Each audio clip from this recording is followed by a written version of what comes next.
Buenos dias, everyone, and welcome to Today y Mañana. Thank you for joining us today. I'm Alex, and this is Xavier. We're so happy to have you here. We have a great show today. As always, we are presented by Emergent Financial Services and powered by Cristel Noel, State Farm agent here in Charlottesville, here in Richmond area, a trusted name for everyone. And of course, we are always partnering with Forward Adelante, the premier Latino networking group here in Charlottesville, Virginia, and in Central Virginia. Thanks so much for joining us. We have a huge show today. We've got 4 interviewees for you all today, which is going to be a blast. So we're going to have some finance with Miguel Coradine and Chic Craddock. We're going to have some food with Chef César Yulianna from El Bebedero here on the downtown mountain. They're going to tell us about food. I hope they bring food. I don't know. We'll find out. They may just tell us about food, and then we'll be also hungry that we'll want to go over there as soon as this interview ends. We'll be like, okay, let's get out of here and then go eat at El Bebedero, have some lunch.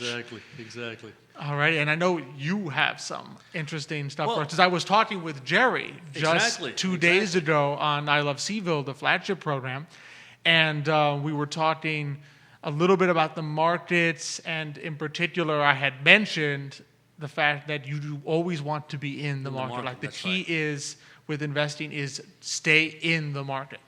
And we were just digging some numbers and running some numbers, and you came to me afterwards and said, well, I said we have to update those numbers. We have to update those numbers. So I have to thank Jerry and you for more work on our wonderful staff. You were just going to take Wednesday off, So I got Michael. I said, Michael, you doing anything? And of course he was, but I said, too bad.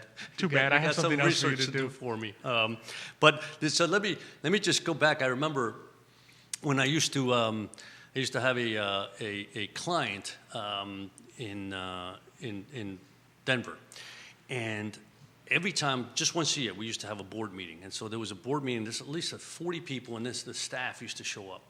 And so I'd go up there, I'd give my speech, and I just knew it. So essentially, we were bond managers. So what does that mean? We only managed fixed income. The only concern we had was, where were interest rates going maybe, what kind of spreads, what to invest in, corporate bonds, high yield bonds, agencies, treasuries, et cetera, right? But I always knew, the minute it stopped, right, I would have the first question, are there any questions? And undoubtedly, the first question was, where's the stock market Xavier, going? what do you think the stock market's going? I mean, here I am, I'm a bond guy, right? So it's like, but I knew it. I said, they're going to ask me that, of course. And the second one would be, and what do you think interest rates are going? And should I refinance my mortgage? So it was incredible. It's amazing. They never had any questions about the portfolio. They never had any questions about the returns, anything about what I was there for. They had questions about, how is this going to help me, right? Figure out what do I do, right? And so the question is, should I get into the stock market? What do you think the stock market is going? And so it's great that you had that conversation with Jerry, because it highlighted one of the key factors that I think is important for people to understand, right? And in addition, there was a webinar the other day that I attended. As you know, I love to attend webinars, and even though not to tap on my back. 90% of the stuff they say we already know, but there's always 10% that you learn. And one of the things I've learned over time is the older I get, the more I learn. I don't know how that works. When I was 20, I thought I knew everything, and now that I'm 65, I realize I don't know much of anything. The college show, we all did that, right? We leave home at 18, and we're like, exactly. My father, he doesn't know much, and then we come back 4 years later. That's amazing. You learned so much in 4 years. 4 years. That's right. Exactly.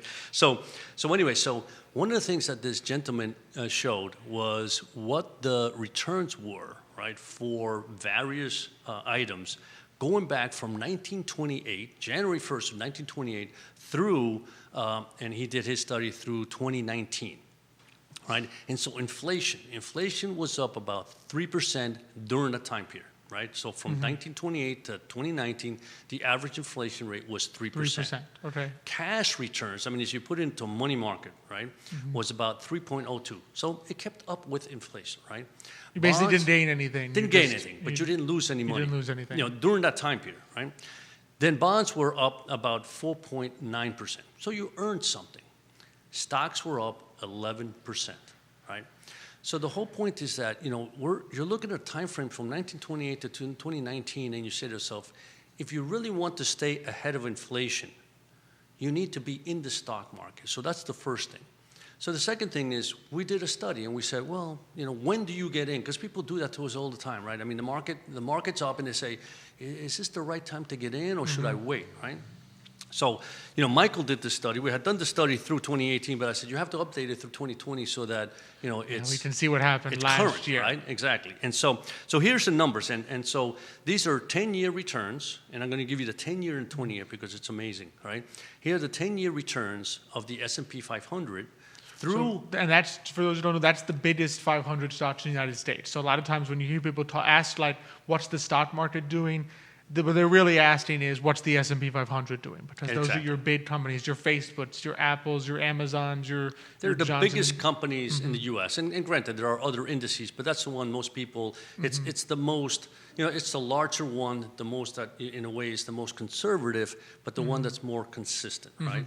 So when you look at the S&P 500 over the last 10 years, ending 12/31/2020, okay, right? so right The market was up 13.79% over the last 10 years. Per year. So 13.79% annualized, right? So it didn't mean that every single year we're on 13.79. It's the equivalent as though you got 13% every year. So, but if you missed the 5 best days, right, out of that 10-year period, just 5 days, but they were the 5 best days, right, your return would have gone down to 9.71. It's amazing. However, if you missed the top 10 days, right, so it's just 10 days out of 3,650, right? The return would have been 7.2%. Wow. That's almost 50% basically shave off the return by missing 10 days in the stock market. Now listen to this, over a 20-year period, right? And so that means 20 years up until 2020, right? The end of 2020. The stock market, S&P 500, was up 7.4%. Now remember, the decade before this previous decade, had a bad decade with the Great Recession. Right? The return was only about 1 or 2% for the S&P 500. So it brought down last decade down, right? So it was down. It was up 7.3%. If you missed, so watch this. If you missed the top 20 days, so 20 in days the last in 20 years, 20 days in 20 years, right?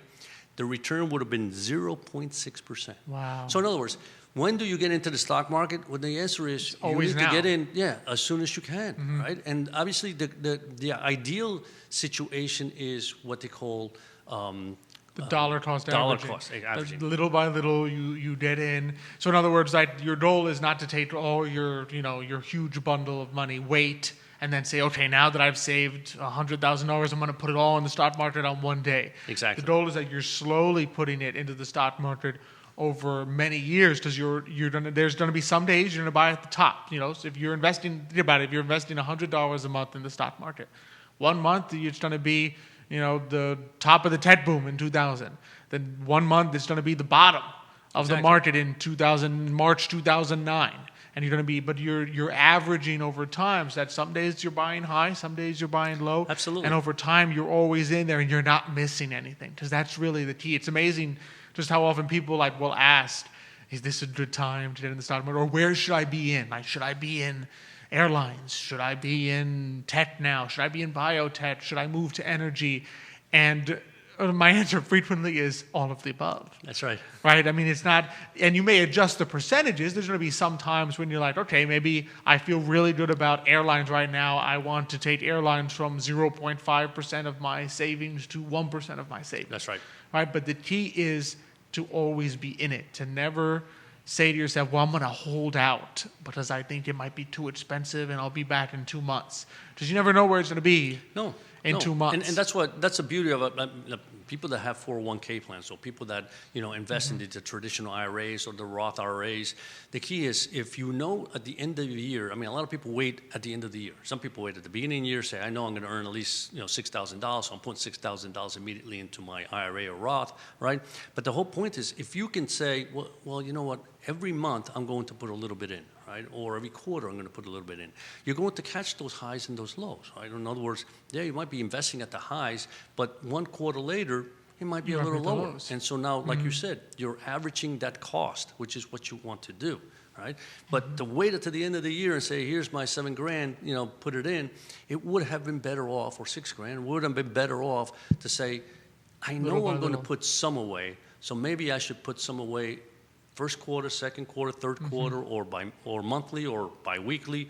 And I know in 401ks, the beauty is that they take it right out of your paycheck. They're taking it out of the So it paycheck. goes directly and from your putting it paycheck into the 401k. It gets diversified into the allocations that you chose, and there you are, and it grows, right? And I think that's the most important thing. And I know we had this discussion about inflation and where we are today. And with interest rates certainly less than 4%, which is what the average return has been over the last, since 1928, with interest rates at, 2% or lower, you're not going to get 4%. I mean, it's almost impossible in certain quality bonds. You can certainly get 4% in other bonds, right?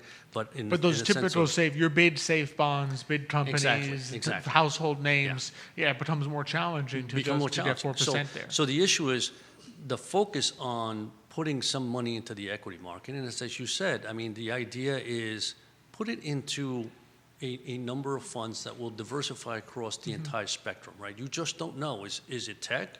Is it energy? Is it pharmaceuticals? Is it biotech? What is it that's going to grow over the next 3 to 5 years? We have an idea. We have some thought, the process that goes into where do we think things are going. But what you want to do is diversify, because you may be wrong the first 2 years, and at least you're capturing some of those returns, right? Yeah, it's the difference really between investing and gambling. And I say gambling in the sense of speculating. Well, I mean, it's just like, how the sports gambling sites like the DraftKings and everything, they got around the gambling rule by saying it's a skill sport. That's right. You need some skill to be able to pick, is Aaron Judge going to have a great year, or is another baseball player, is LeBron James going to win the MVP this year? It takes some skill to figure that out. But there's a sense of speculation.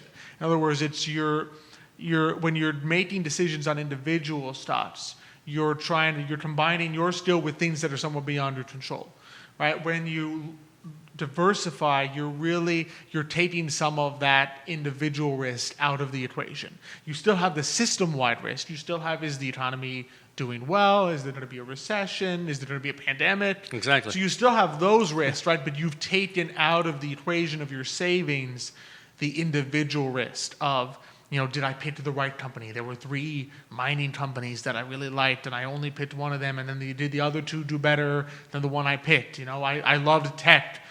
Should I have been in Tesla, or should I have been in the company that no one ever heard of that didn't go up 400% last year? Exactly. There's always that individual risk, and for investing in your portfolio long term, you want to mitigate that as much as possible. It doesn't mean you don't sometimes speculate, right? But you recognize, the key is always to recognize the difference between speculating and investing. Exactly. And they're really 2 different things. It doesn't mean you can't do both. But it's important to remember that the part of your investment that is your life savings, that you want to be there for retirement, that's the part that you don't speculate on. You know what that's called, right? When you diversify, it's called insurance, right? I mean, in other words, you're ensuring that the investments that you make, right, will grow over time, right? And it's key. It's all part of risk management, and finance is one part of it, and insurance is definitely another. You want to put everything together to really make sure that you're in a good financial footing. That's right. And speaking of insurance. We have here some experts on that here with us today, and really just some great stories. We're joined by Miguel Coradine from Sirius Insurance. He's the founder of Sirius Insurance, and Chic Craddock, who is the CEO of Craddock Insurance. Gentlemen, thank you both so much for joining us. Thank you. We're happy to be here. It's great to have you both on. So, tell us a little bit about your stories, and you can either of you can jump in here in English and Spanish. Yeah, and again, just to let the audience know that Miguel speaks Spanish, and so what what we might do here is Chic is going to answer the questions in Spanish, and then English. And then we might test. We'll see. We'll test. Maybe we'll switch it. We'll make this. We'll switch this up. This should be fun, man. Let's do it. Let's do that. They didn't see this part coming. And then Miguel will do it in Spanish, and Chic will do it in English. Absolutely, yeah. So we'll start a little bit with both of your stories. How did you form your companies? What's behind the name of your companies? I just Chic, we can kind of guess, but Sirius Insurance. So go ahead and jump in, gentlemen, with whoever wants to go first. All right, great. Yeah, well, Craddock Insurance obviously is my last name. My father started the agency 29 years ago, right here in Charlottesville. So. We've been kind of a sleeping giant. Not a lot of people know about us, but we've grown over the year to the largest Erie insurance agency. in Charlottesville, and we've done that mostly by word of mouth and warm referrals. It's a people business, and people are what we get excited about. We're not a billboard company. We don't have cars all over Charlottesville. We're just simple referral business, and now I'm lucky to be involved with Miguel, and we're gonna continue that dream together of just working with people, and the relationship is what it's all about for us. Yeah, insurance is numbers, but the relationship is what we thrive for. Yeah, which is true of a lot of finance. We Exactly. find the same thing in financial it's planning. True. It's so important. It is a people business, right? I mean, what we do is a people business. What they do is a people business. It's networking. It's making sure that you're doing the right thing for your customers. And then when you do that, they're going to tell somebody else, hey, here's who you want to talk to about this, right? Exactly. And that's what's important. Yeah. Y Miguel, tu historia también de Sirius.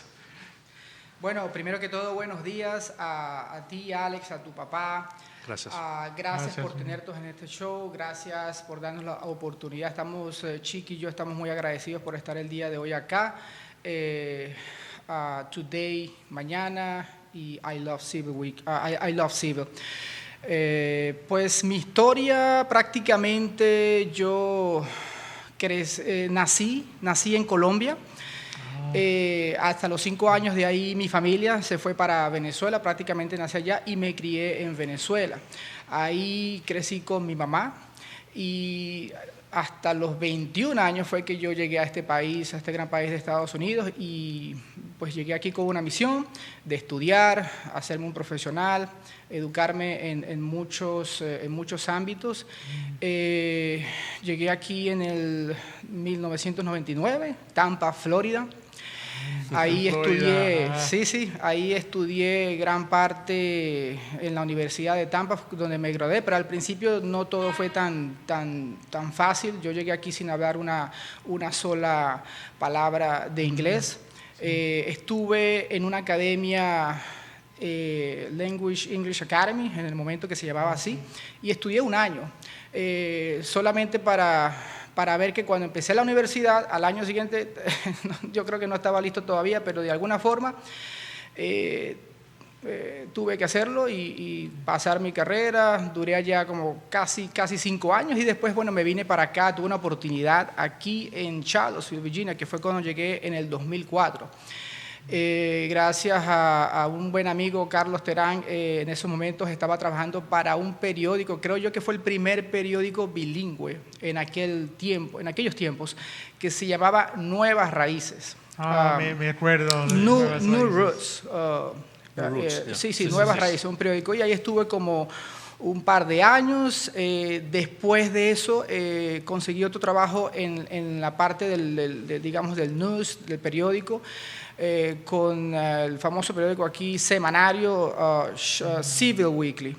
Estuve gran parte ahí trabajando con ellos, y después ahí fue cuando empecé a trascender y entrar a la carrera de seguros.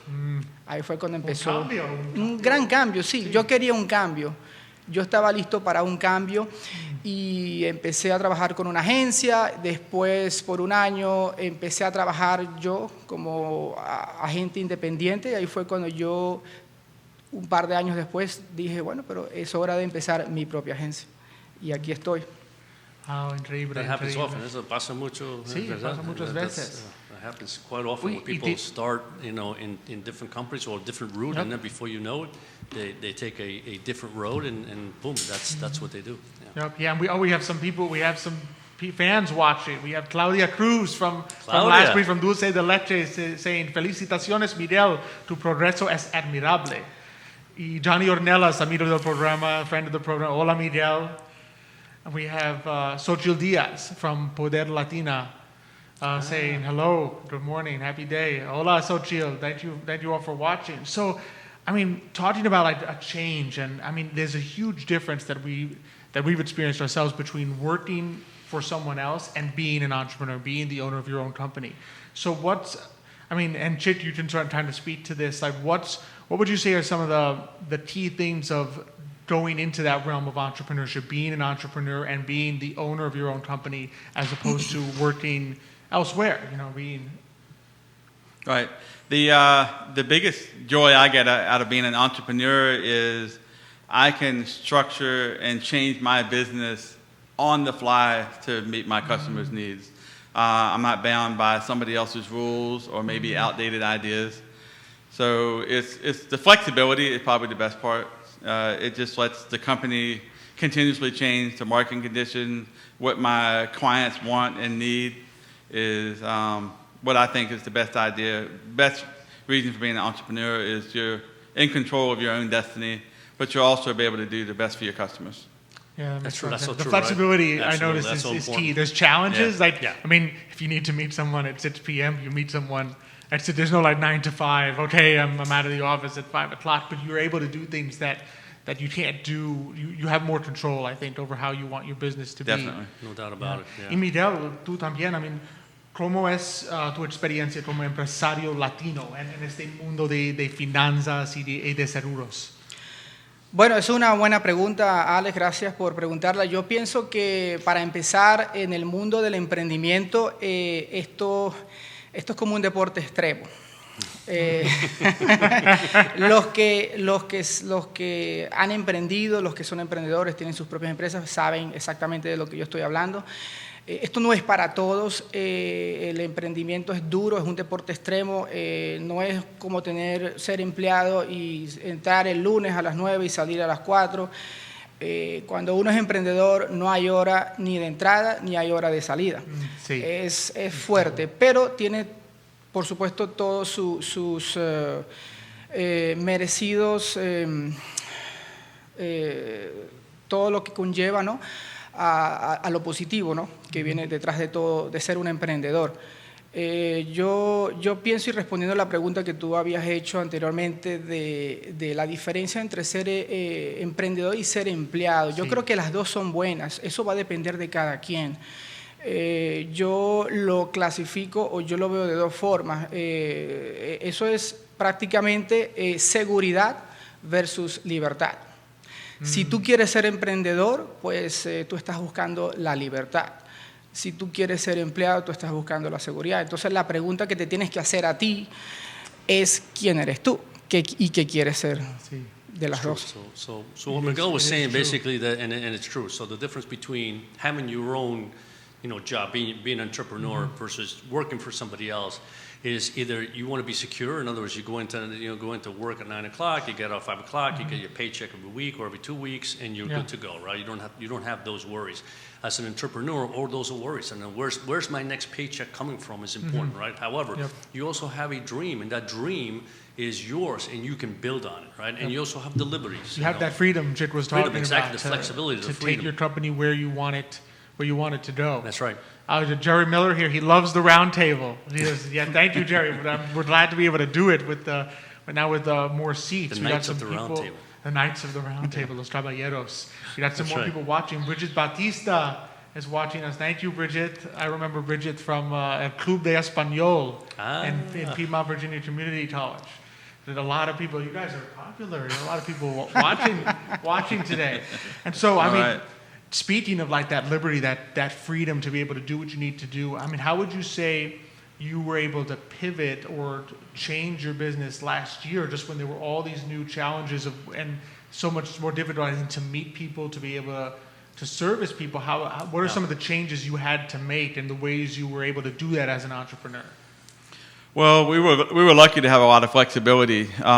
First of all, it was great that we were able to stay in business. We didn't have to close. All of our employees stayed employed. We did have to make some adjustments. We did temporarily close the front door, but we were all still working. So we answered the phone, still did email, texting, still did business. The customer service calls were incredible. I mean, they probably at least doubled on an average during the day. Wow. With people with trying to figure out payment issues. We spent countless hours adjusting pay plans, giving people ideas of how to save especially businesses. People paying for things was very painful the first 6 to 7 months of COVID. Absolutely. It's still going on. But it was nice to be able to help the customers. We had some employees that had childcare issues. With technology, we set them up to work from home. So my staff that had children didn't miss a beat. didn't get laid off, still got all their paychecks. So as an entrepreneur, I thought that was very important for me to, Absolutely. you know, it's great that I own a business and I'm secure, but if my employees aren't secure, then what good is it? So we just did the best we could, the social distance, kept the employees happy, kept the customers happy, and it worked out great. I'm very blessed, very honored to be in the insurance business.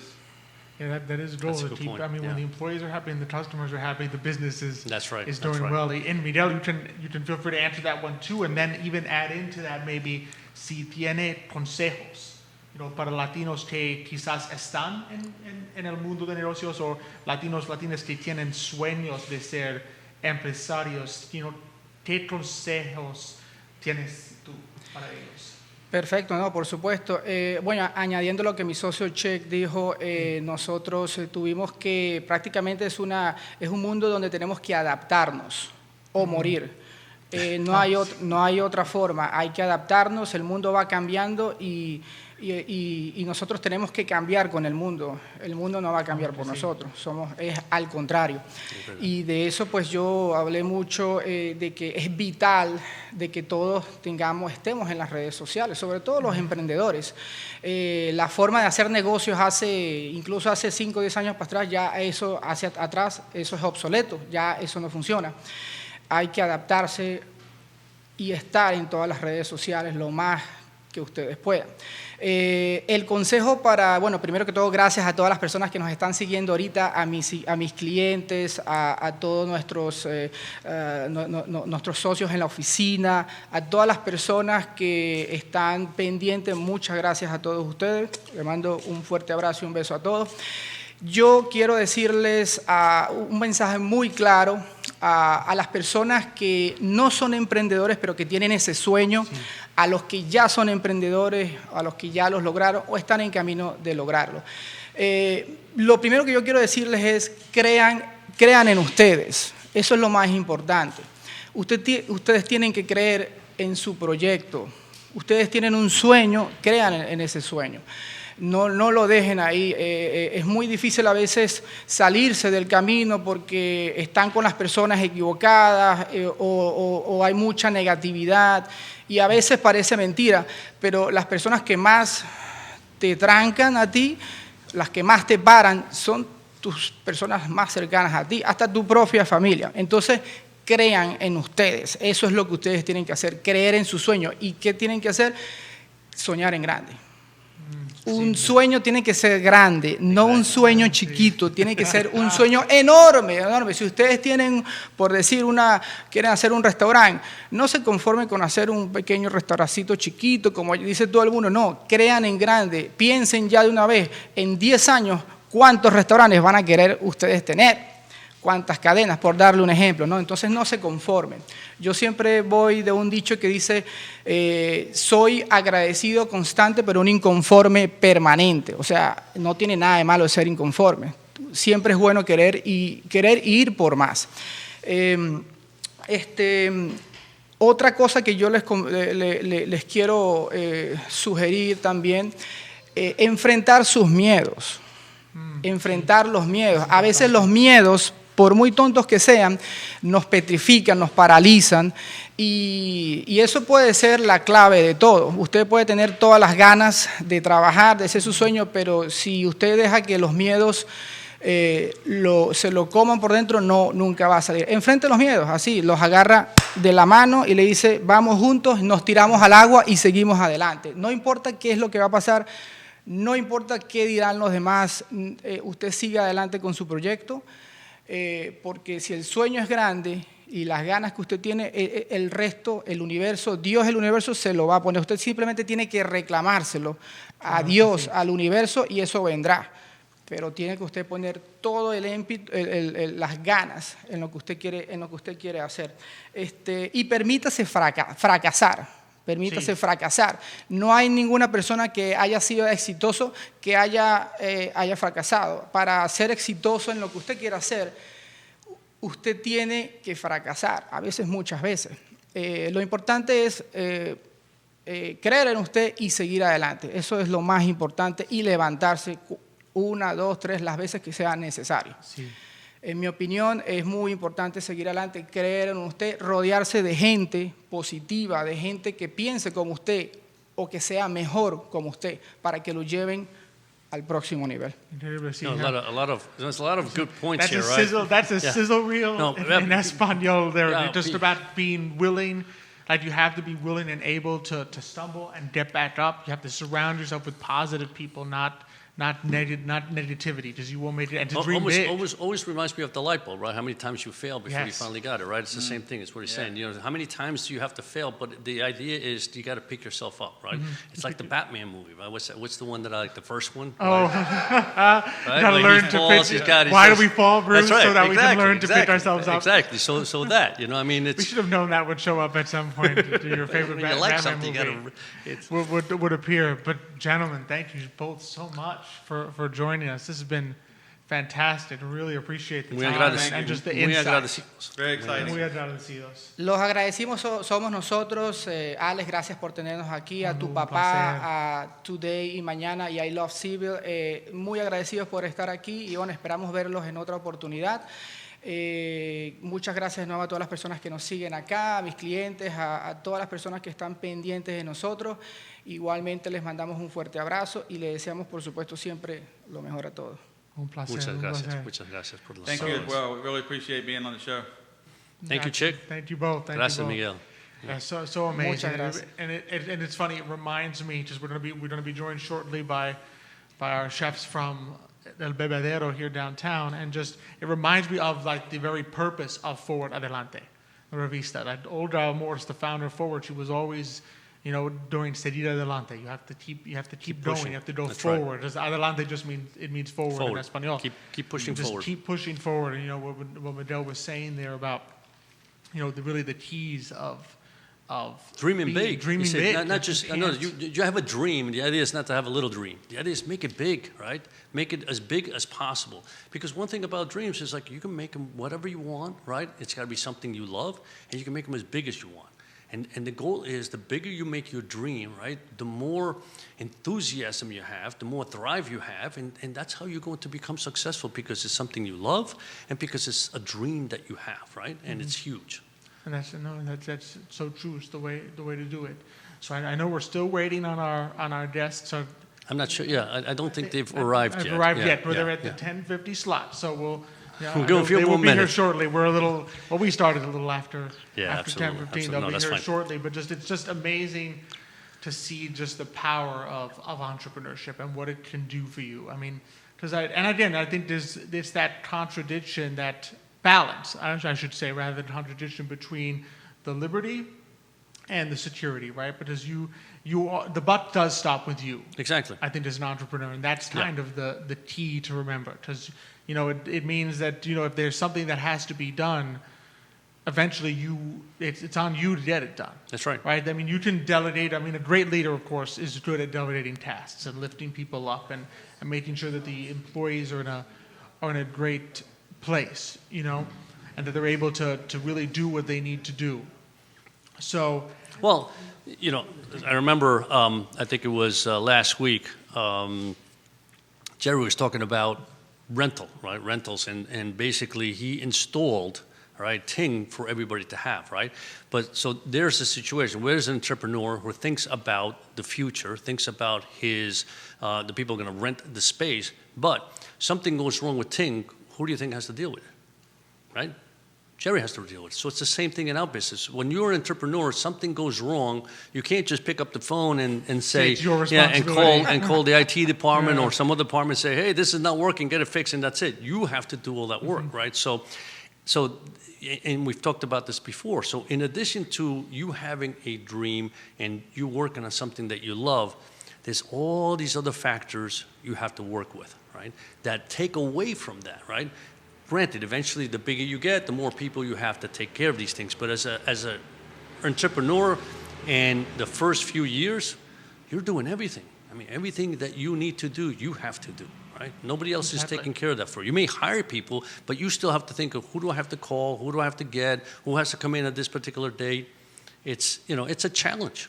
it is, you know, it's just, and it really is. It shows you that you do need that big dream, that passion for what you do. Like you can't really enter into entrepreneurship and say, well, I'm I kind of like this business, but I'm not really excited about what I do. I'm just doing it for the sake of doing it. That may work if you're looking for security or if you're working somewhere else, right? Because you have other passions that you pursue in other hours. But as an entrepreneur, I think what we've sort of seen in every entrepreneur that we've been interviewing, right, just through these weeks of doing Today and Mañana, is that passion is always there. They want to share the culture, right, that they have, if it's the food or the store, or just something about their culture that they're passionate about sharing, or they really love the service, to be able to serve and help people, if it's insurance or if it's financial services. Like, you have to have the passion for what you do, because that gives you that drive. The big dream, I think, gives you the energy that you need to say, to get up at 8 in the morning when you need to stay to 6 or 7 p.m. when you need to, right? To not just be clocked in, clocked out, because it's an endless job. It really is. It's not that it should take over your life and become 24/7, right? But it does demand a certain level of passion and, I think, perseverance to be an entrepreneur through good times and bad times, right? And through bad times, which we've seen. So yesterday I was talking to a friend of mine, Phil, who you know, and so Phil and his friend, sometimes buy businesses, right?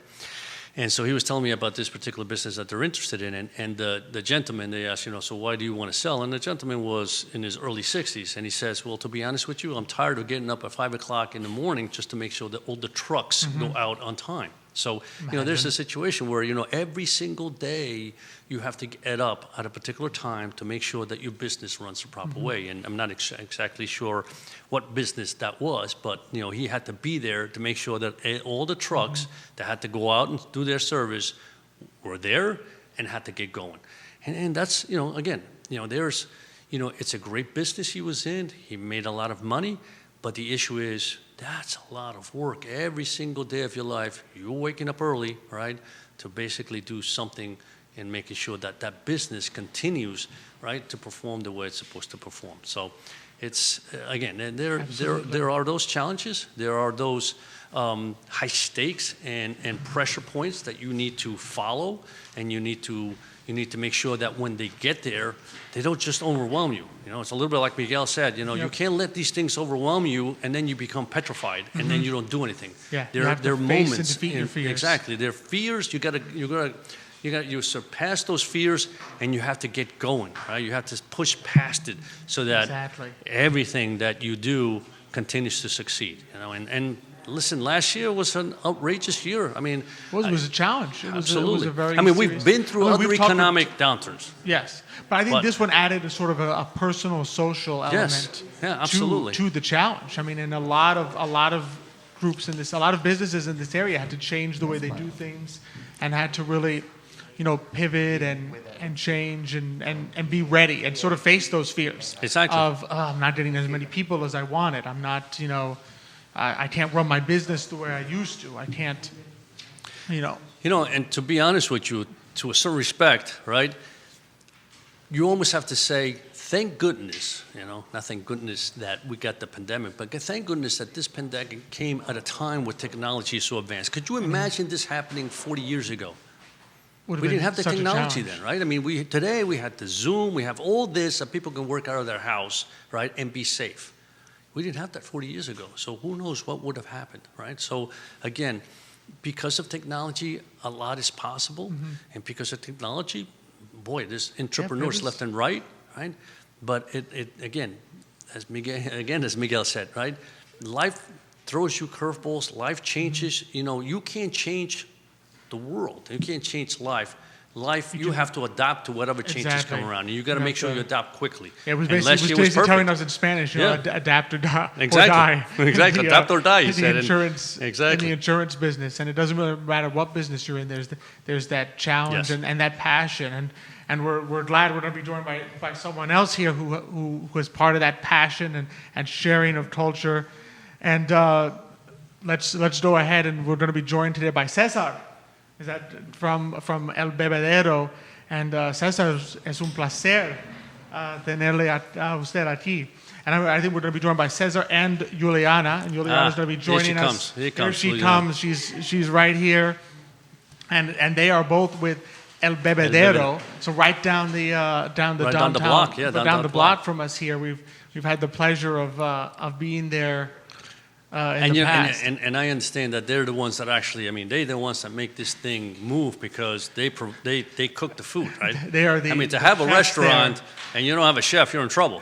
So when you have the chefs, those and are the guys. And if you've been to Bebedero, those are the guys you want to talk to. You know? From there, and just the atmosphere and the great place that it is. So we're really excited to have them with us on getting ready for the 5-year anniversary of El Bebedero. So first off, congratulations. Thank you. On 5 years to you both, and so glad to have you here. And so tell us a little bit about yourselves and about a little bit of the story of El Bebedero and how you both came to be there.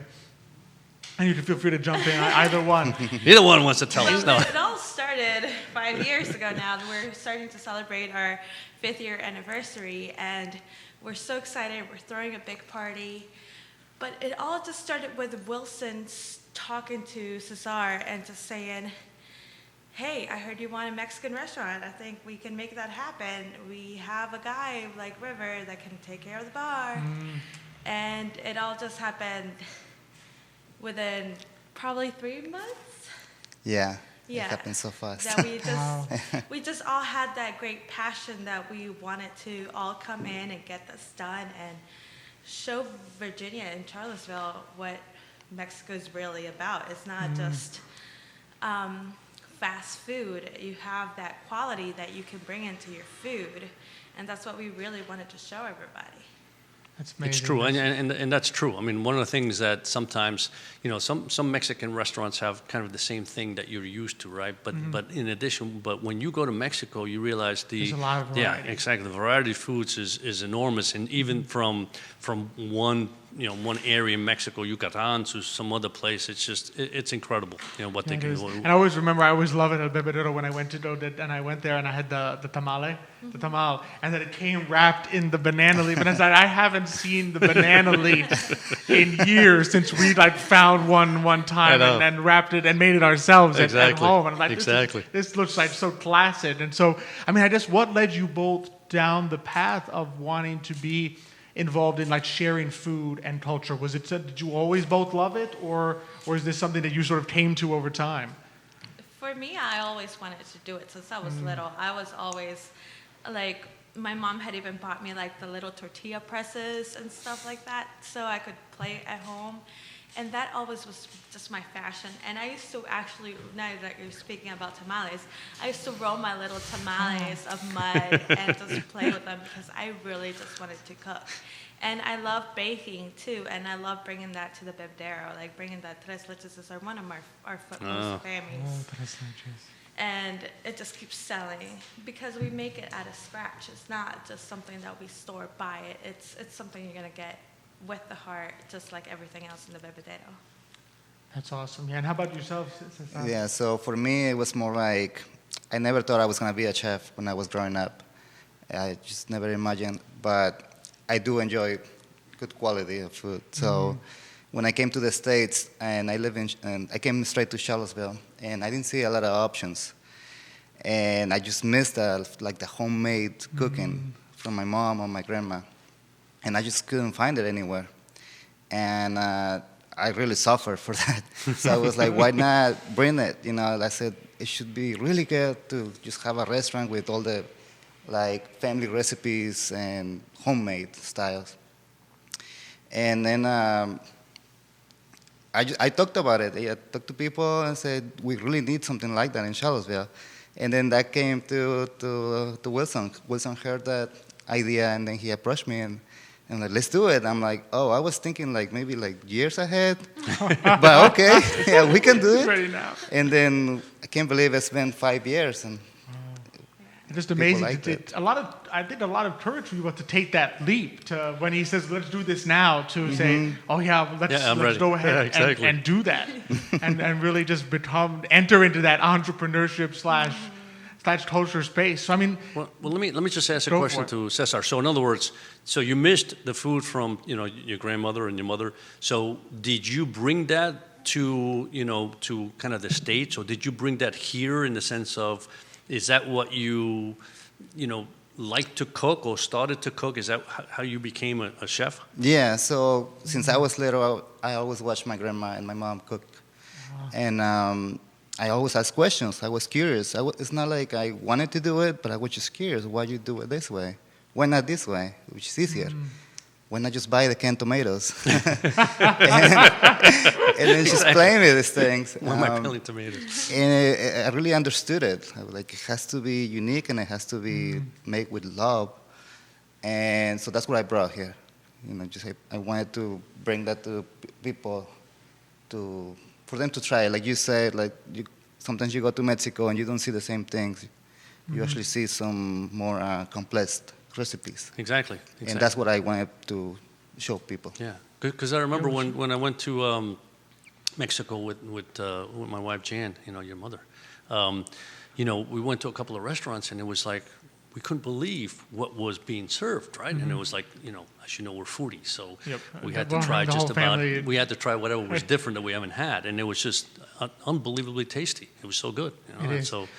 Would you say that love and passion? I mean, if you had to pitch something, what would you say are the things that make the Bebedero like a unique and special place? Like any best dishes you've made there over the years, or is it just the way you go about it, the atmosphere? What would you say are some of the things that made the Bebedero special?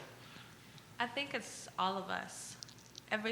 From everyone in the kitchen, from everyone in the front, to all of our families supporting us. That is what the Bebedero is. That's what brings it.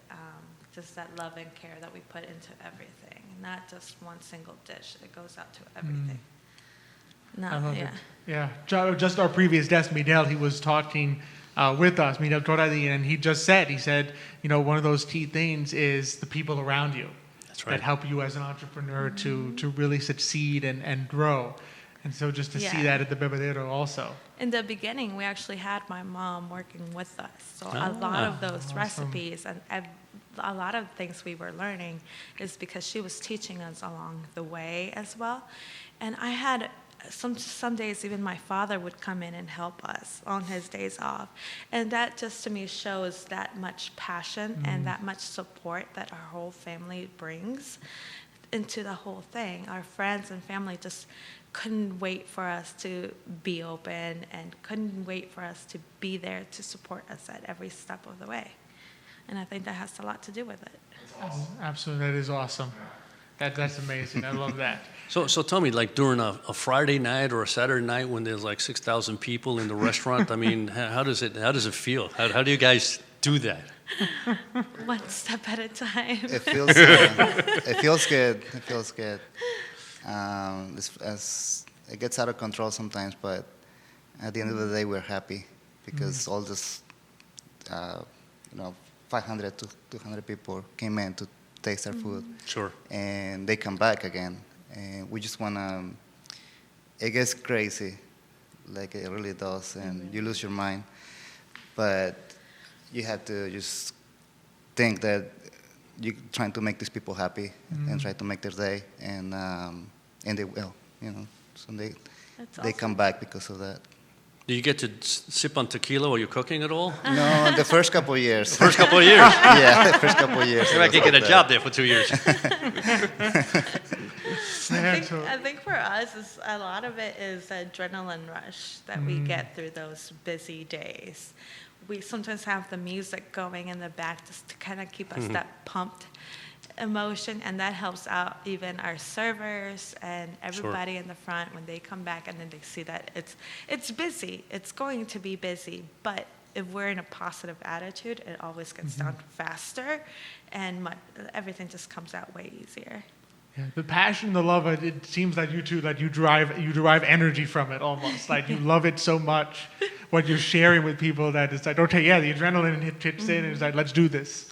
Yeah, I mean, for me, even special requests, when we get special requests, like for celiac or gluten-free allergies or anything like that, Cesar and I take that very, very seriously. Sure. Like, I feel like I take it seriously, but he takes it to another level. Like, he doesn't.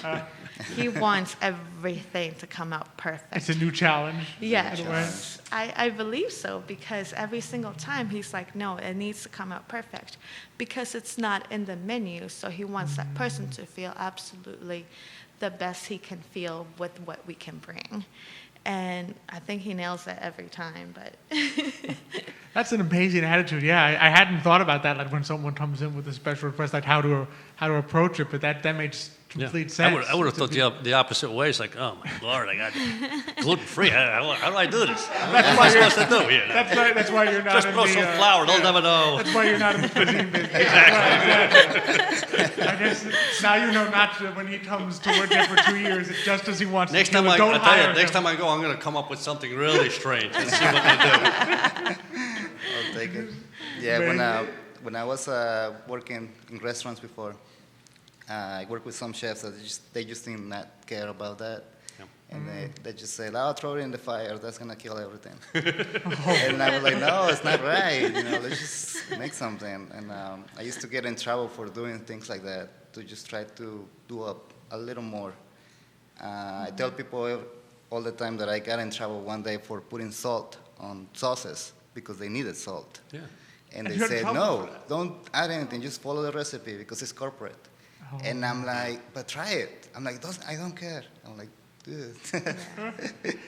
That reminds But- you remind me of the passionate chef in the Disney movie Ratatouille, Yeah. where he has the special sauce and the guy's kind of holding back like, "Don't put the new sauce, don't put the new sauce." He's like, you have to try it. It's too good. That's amazing. Yeah. So I mean, imagine 5 years. It's incredible. Like, and you're gonna have the party on Big on party, Sunday, right? I think it is. Sunday? Yes, Sunday Sunday, the this 14th. Sunday. I saw piñata there. The birthday cake, is that going to be tres leches or something? I'm going to have a tres leches to hand out to people, but I'm also working on a 3D skull cake to come up. Oh, like Dia de los Muertos style? Yeah. Oh, that's going to be awesome.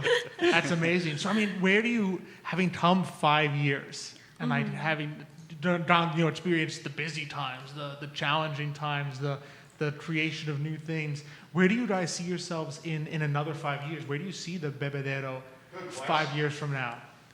I mean, my ideal, I think our ideal would be to expand it, not just expand.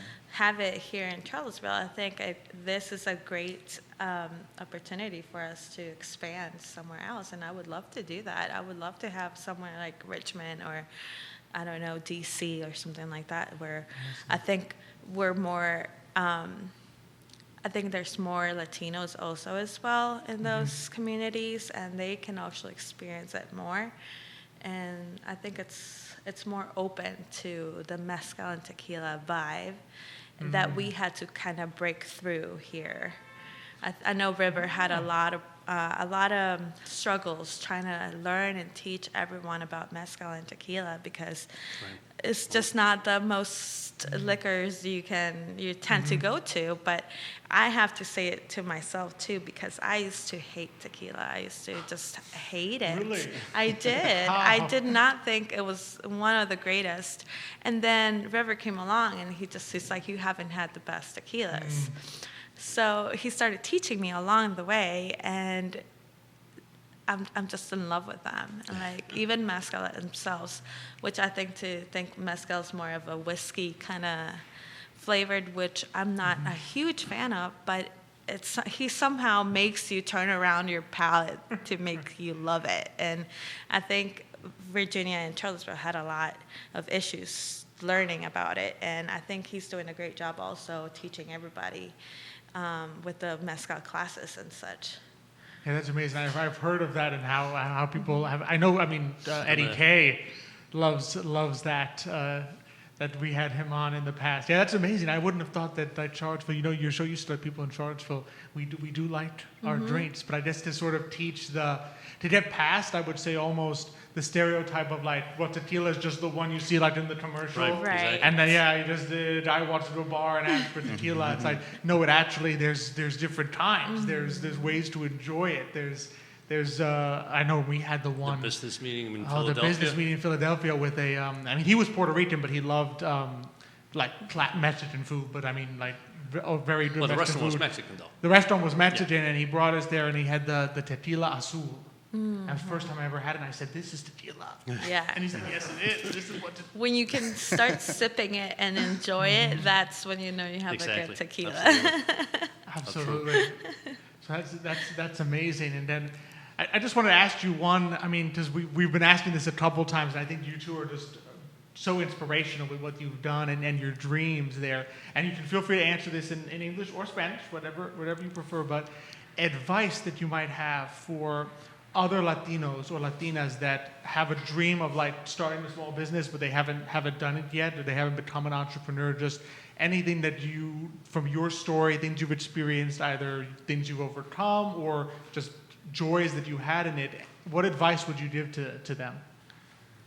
I think it will always to be humble and to just keep pushing through it, because it's never going to be easy. Easy is something you can let go fast, but what's hard is what's worth keeping. So I feel like you need to keep pushing, keep working for it. If that's what your passion is, if that's what you really want to do, keep working for it and stay humble with it, because sometimes it can be a little too easy to forget where you're coming from, and that's one of the things that I think has allowed us to stay grounded.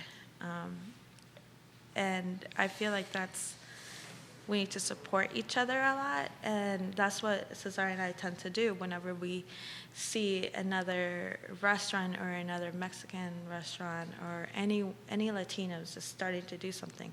We want to support. Why? Because we know the struggle is not easy. But I feel like in a community where we learn to love, it should be as easy as just it should be a no-brainer, just to support each other. That's awesome. Anything you want to add, Cesar? Yeah, so for me, it's if they want to open a small business, but they're afraid of a lot of things, because they should be, but just to go for it. Go for it, and it's going to be good. If they have the passion and they are willing to work hard for it, then it's going to be great, and they should just do it. That's it. And in Spanish, just for people. Podemos hacerlo en español. So, para los que quieran abrir un restaurante así, sea grande o sea pequeño, simplemente háganlo, porque si lo piensan demasiado, nunca se va a llegar. Y lo mejor es aventarse sin miedo y hacerlo. Y siempre van a encontrar el soporte. Si es que tienen el corazón y la pasión, van a encontrar el soporte y lo van a hacer. Y les prometo que 5 años se les van a llegar rápido, como nosotros sí, no lo podemos creer aún. One of the things that one of our bartenders told me one day is that if the first year you think your job is easy, then you're doing something wrong. And I remember that because, yeah, we went through some struggles, but now we know. Now we know, and people should know that the first year is going to be the hardest. Yeah. And el primer año va a ser el más duro, pero después de ese año sigue lo mejor. That's incredible. You two have been amazing. This has been so much fun. Thank you both so much. I mean, so Dan, I want to make sure I remind everybody. So it is this coming Sunday. It's this coming Sunday. Starting at 2 p.m.? Yes. Starting at 2 p.m. El Bebedero, we've got piñata, we've got birthday cake. We're going to be giving out goodie bags as well. So Goodie just bags. some merchandise. Goodie bags, tres leches cakes. Wow. A little tequila too? You giving out a little tequila? Maybe. Maybe. I think you need to talk to River about that, but I'm pretty sure he won't have a problem It's okay, with that. come on. It's on me. But thank you both so Thank much you. for coming on. This has been incredible. We're so happy to have you both and just hear your stories, your really fantastic advice that I think is so true for a lot of people. And keep up the good work. Yes. Thank you. Here's to you so another much. 5 years, all our best. You're here. It's funny, I was thinking when Cesar was talking about starting a business, right? And sometimes I think about, when you want somebody to learn how to swim, the best thing is just take them, throw them into the pool and see what happens, right? Because you get, how many times you have that fear, no, I can't go in yet, I can't go in yet, I can't go in yet. Just boom, jump in and see what happens, in the shallow end a little bit, so just in case. Just in case. No, but it is. This has been incredible. I mean, I think It has. so many good stories today. So much, I think, inspiration. So much good advice about just overcoming your fears. Jumping into that. Going. And don't wait. Although you say saltar adelante. Exactly. Saltar adelante. You have to just jump forward and go for it. Have the passion. Persevere. Work hard. Stay humble. Yeah. Just never forget, what led you to this point. I think that gratitude is always a strong force there to really. There's a lot of people that help you on the road, and sometimes you have to, like you said, say thank you. And then you give back, and you help others in Exactly. turn, Exactly. which is huge. And so this has been a Two great round one. tables. This has Two been round outrageous, tables. right? This has been great. This is fantastic. I'm loving this. Let's just keep this going. We'll keep doing this every week. First time this has ever been done. History. First time we've had 4. Finally, we did something First historic. time There you are. we've had the complete round table. We have made history. Leave it to the Cubans. The Latinos have made history on the set of I Love CVille. So this has been and next week it's going to be awesome as well. We're going to have Jonathan. Oh, that's right. Toscano, Cristel, Noel's brother. That's right. He's a mover and shaker here. He's got his own business. He's always not only does he have his own business in remodeling, but he's in so many things. Every time you talk to Jonathan, there's a new project that he's hyped about, he's excited about. So he's going to be amazing to have on. So we're going to have him on next week. So do not miss that show. Keep in touch with us. Send us comments. Let us know. Let us know if there's other Latino entrepreneurs that we have not had on yet that you would like to see on Today Mañana. Shoot us a message. We will respond. You can always reach me, alex@emergentfs.com. You can always reach us Today Mañana, the Facebook page. Message us. Go to todaymañana.com. There's all the shows. So you can, if we're not able to see this live, you can see it. You can watch it again. You can enjoy it again. This fantastic conversation. You just keep watching it. Get yourself hungry again. When we talk about the Tres Leches cake, and then head on to Bebedero this Sunday for their 5-year anniversary to taste it after you've gotten yourself hungry.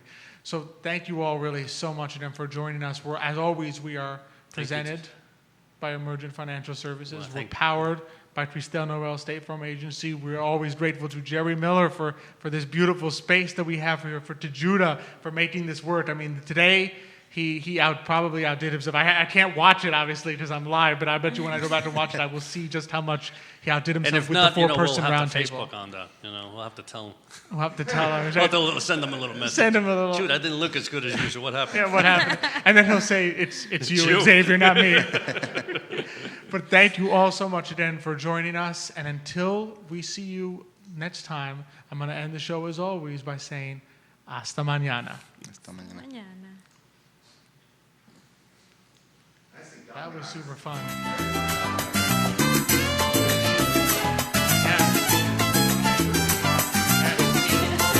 Yeah, she's always like, no, I don't want to do this. It's like,